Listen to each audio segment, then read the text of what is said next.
অন্তর্বর্তী সরকারের প্রধান উপদেষ্টা ডক্টর মোহাম্মদ ইউনূসের ফোনে সিঙ্গাপুরের বিলাসী জীবন ছেড়ে দেশে আসেন বিনিয়োগ উন্নয়ন কর্তৃপক্ষের দায়িত্ব পাওয়া আশিক চৌধুরী। সেই গল্প এবার জানিয়েছেন নিজের ফেসবুক আদলে।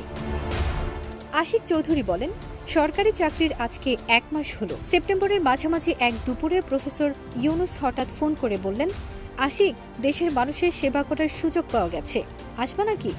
আমি নন্দিনীকে জিজ্ঞেস না করেই রাজি হয়ে গেলাম। জানতাম ও কোনোদিন মানা করবে না। 59 সেকেন্ডের এক হোয়াটসঅ্যাপ কলে আমার সিঙ্গাপুরের বিলাসী জীবন ছেড়ে ছুড়ে দেশের পথে রওনা দিলাম বিনিয়োগ উন্নয়ন কর্তৃপক্ষের দায়িত্বে, বন্ধুদের ভাষায় বাংলাদেশের চিফ মার্কেটিং অফিসার হিসেবে। কিভাবে সামাল দিচ্ছেন নিজের কাজ এবং দেশ বদলানোর চেষ্টায় সে বিষয়ে নিজের চ্যালেঞ্জ নিয়ে তিনি বলেন, গত 1 মাস হলো শুক্র শনিবার সহ দিনে 18 ঘন্টা কাজ করেও কুল পাচ্ছি না।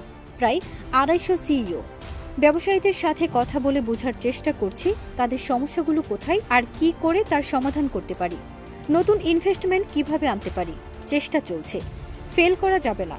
আমরা জনগণের সরকার, তাই প্রত্যাশা অনেকটা জাতীয় ক্রিকেট দলের মতো।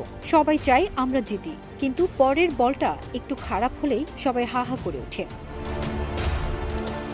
প্রসঙ্গত, হাসিনা সরকারের পতনের পর দেশ পুনর্গঠনের অংশ হিসেবে অনেককেই নতুন দায়িত্ব দেওয়া হয়েছে। আশিক চৌধুরী পেয়েছেন বিনিয়োগ উন্নয়ন কর্তৃপক্ষের দায়িত্ব। ব্যক্তিগত জীবনে আশিক সিঙ্গাপুরের কর্পোরেট প্রতিষ্ঠানের কর্মী হলেও তিনি স্কাই ডাইভার হিসেবেও পরিচিত। ফারজানা নিকিতা, দেশ রূপান্তর।